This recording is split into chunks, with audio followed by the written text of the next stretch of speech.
जय माता दी दोस्तों, आप सभी को नवरात्रि के 8वें दिन की हार्दिक शुभकामनाएं। माता रानी आप सभी का कल्याण करें। दोस्तों, आज की वीडियो में हम बात करेंगे चैत्र नवरात्रि 2026 के 8वें दिन के लिए पूजा का शुभ मुहूर्त क्या है और राहु काल का समय क्या रहेगा। नवरात्रि के 8वें दिन की पूजा विधि क्या रहेगी। आपको बता दें कि नवरात्रि के 8वें दिन मां दुर्गा के 8वें स्वरूप मां महागौरी की पूजा की जाती है।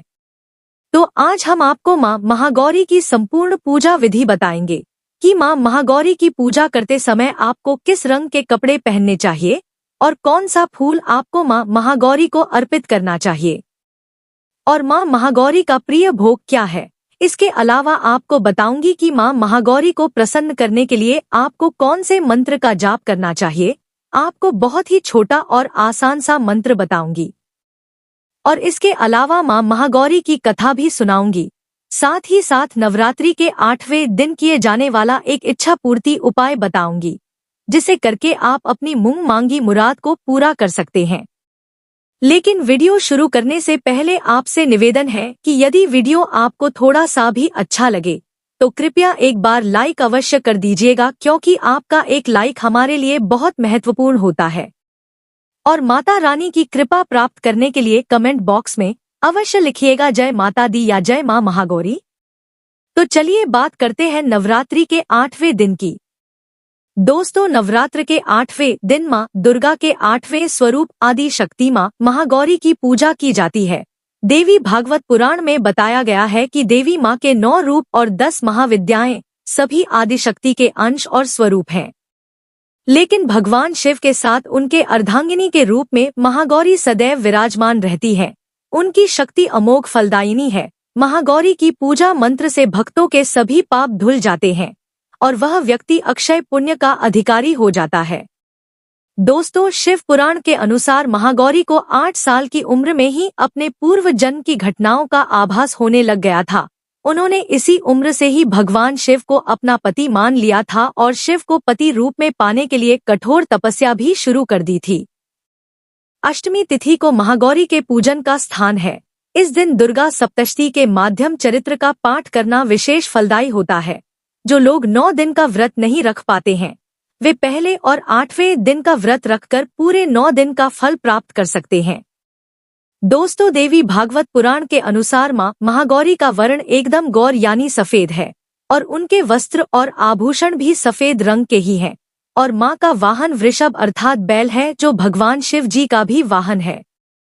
मां का दाहिना हाथ अभय मुद्रा में है और नीचे वाले हाथ में दुर्गा शक्ति का प्रतीक त्रिशूल है। महागौरी के ऊपर वाले हाथ में शिव जी का प्रतीक डमरू है।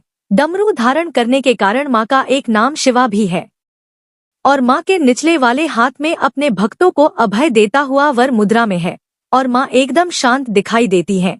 मां महागौरी अपने भक्तों के लिए अन्नपूर्णा स्वरूप है। यह धन, वैभव और सुख शांति की अधिष्ठात्री देवी है।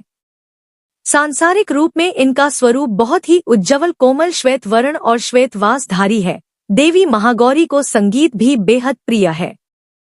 चलिए जानते हैं चैत्र नवरात्रि 2026 के 8वें दिन के शुभ मुहूर्त क्या है और राहु काल का समय क्या रहेगा। दोस्तों, साल 2026 में चैत्र नवरात्रि का 8वां दिन 26 मार्च 2026 दिन गुरुवार को रहेगा और अष्टमी तिथि की शुरुआत 25 मार्च 2026 को दोपहर 1:51 पर हो जाएगी और अष्टमी तिथि की समाप्ति 26 मार्च 2026 की सुबह 11:48 पर होगी। बात करें पूजा के शुभ मुहूर्त की तो सुबह की पूजा का पहला शुभ मुहूर्त सुबह 6:18 से लेकर सुबह 7:50 तक रहेगा। दूसरा मुहूर्त सुबह 10:55 से लेकर दोपहर 1:59 तक रहेगा और शाम की पूजा का शुभ मुहूर्त शाम 6:36 से लेकर रात 8:03 तक रहेगा। अभिजित मुहूर्त दोपहर 12:02 से लेकर दोपहर 12:52 तक रहेगा। संधि पूजा मुहूर्त सुबह 11:24 से लेकर दोपहर 12:12 तक रहेगा और इस दिन सूर्योदय का समय सुबह 6:18 पर रहेगा। और सूर्यास्त का समय शाम 6:36 पर रहेगा। और इस दिन राहु काल का समय दोपहर 1:59 से लेकर दोपहर 3:31 तक रहेगा। दोस्तों, राहु काल अशुभ समय होता है। इस दौरान कोई भी शुभ कार्य, पूजा या उपाय ना करें। दोस्तों, माँ महागौरी की पूजा करते समय आपको गुलाबी रंग के वस्त्र धारण करने चाहिए।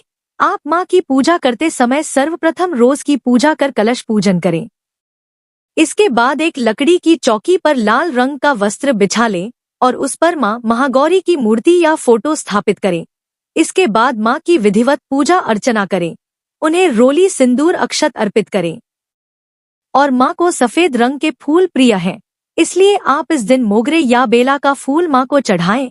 इसके बाद माँ को नारियल का भोग अर्पित करें या हलवा पूरी का भी भोग लगाएं। इस दिन काले चने का प्रसाद विशेष तौर पर बनाया जाता है। इसके बाद आप धूप दीप जलाएं और अब आप माँ महागौरी के मंत्रों का जाप करें। आप ओम ऐं ह्रीं क्लीं महागौर्यै नमः इस मंत्र का जाप करें या इसके अलावा या देवी सर्वभूतेषु माँ महागौरी रूपेण संस्थिता नमस्तस्यै नमस्तस्यै नमस्तस्यै नमो नमः इस मंत्र का जाप भी कर सकते हैं। दोस्तों, मंत्र जाप आप जितनी भक्ति श्रद्धा के साथ करेंगे, माँ उतनी ही शीघ्र आपकी कामना को पूरा करेगी। मंत्र जाप करने के बाद कथा सुने और आप अपने हाथों में पुष्प लेकर अपनी मनोकामना बोलते हुए माँ के चरणों में पुष्प अर्पित कर दें। इसके बाद आप धूप दीप कपूर की आरती करें, गूगल और हवन सामग्री की आहुति दे। सिंदूर में एक जायफल को लपेटकर आहुति देने का भी विधान है। पूजन के बाद कुंवारी कन्याओं को भोजन करने और उनका पूजन करने से माँ की विशेष कृपा मिलती है। दोस्तों, कन्या पूजन करने से धन वैभव और सुख शांति की प्राप्ति होती है। दोस्तों, महागौरी के पूजन करने से अनेक लाभ होते हैं। जो लोग महागौरी का पूजन करते हैं, उनके असंभव कार्य भी सफल होने लगते हैं।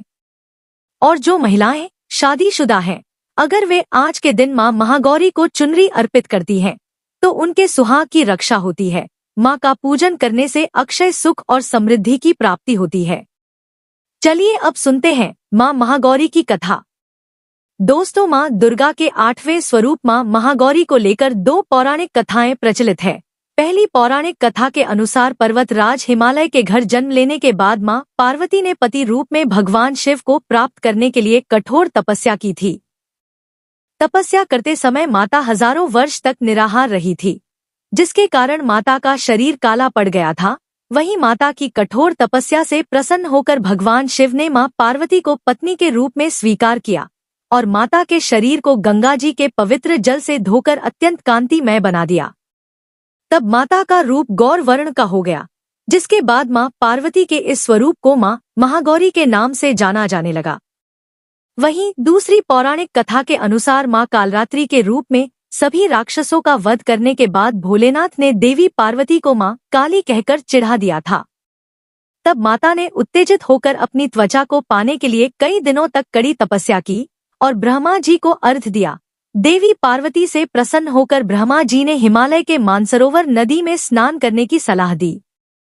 ब्रह्मा जी की सलाह को मानते हुए मां पार्वती ने मानसरोवर में स्नान किया। इस नदी में स्नान करने के बाद माता का स्वरूप गौर वर्ण का हो गया, इसीलिए माता के इस स्वरूप को मां महागौरी कहा जाता है। चलिए अब जानते हैं नवरात्र के 8वें दिन किए जाने वाला एक इच्छा पूर्ति उपाय, जो इस प्रकार है। दोस्तों, आप अष्टमी की रात को महागौरी की पूजा करते समय एक पान के पत्ते पर गुलाब के फूल की कुछ पंखुड़ियां रखकर मां महागौरी को अर्पित करें। ऐसा करने से लक्ष्मी आपके घर में हमेशा के लिए निवास करेगी। और इसके अलावा आप महागौरी की पूजा करते समय 5 तरह के मिष्ठान माँ को अर्पित करें। जो भक्त माता को 5 मिठाइयों का भोग लगाकर कुंवारी कन्याओं को प्रसाद के रूप में बांटता है। माँ महागौरी उनकी आय में आने वाली बाधा को दूर करती है और व्यक्ति अपनी मेहनत और योग्यता के अनुसार धन अर्जित करने में सफल होता है। तो बोलो माँ महागौरी की जय। तो दोस्तों, यह जानकारी आपको अच्छी लगी तो कमेंट में जय माता दी जरूर लिखें। और अगर आपका कोई सवाल है तो उसे कमेंट बॉक्स में अवश्य पूछ ले। और इस वीडियो को लाइक करें, शेयर करें और साथ ही साथ चैनल को सब्सक्राइब करें। धन्यवाद।